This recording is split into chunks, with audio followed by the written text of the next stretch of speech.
s'appelle ce gâteau et comment est-ce que vous l'avez, de quoi il est composé? Alors, ce gâteau, il s'appelle le Besançio, donc de l'ancien nom de la ville de Besançon, une ville qui est plus de 2 fois millénaire. Et vu que la pâtisserie Beau a 100 ans d'existence, on a trouvé que c'était une bonne corrélation de lui trouver, de le baptiser d'un nom qui symbolise la ville.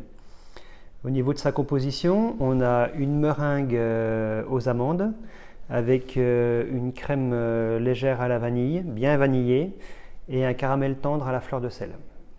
Après, au niveau du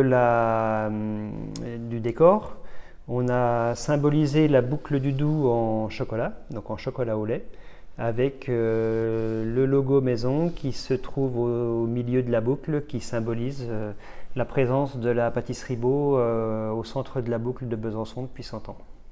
Alors, quelles sont les particularités de cette recette de gâteau?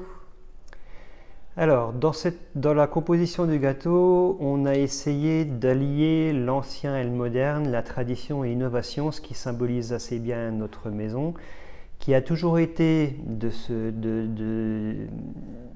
d'avoir de l'innovation, mais sans jamais renier les gâteaux qui ont fait son succès au fil du temps et auxquels les clients sont très attachés. Donc il y a toujours un subtil équilibre dans notre assortiment de gâteaux entre les gâteaux anciens qui ont été des succès à une certaine époque et les gâteaux plus modernes. Donc on a utilisé pour cette recette un fond de macarons de meringue aux amandes qui est une vieille recette qui date du 19e siècle.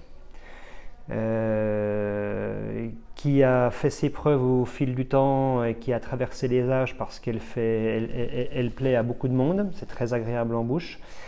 Et par contre, on a revisité l'intérieur du gâteau avec des garnitures moins sucrées et plus légères que ce qui se faisait auparavant.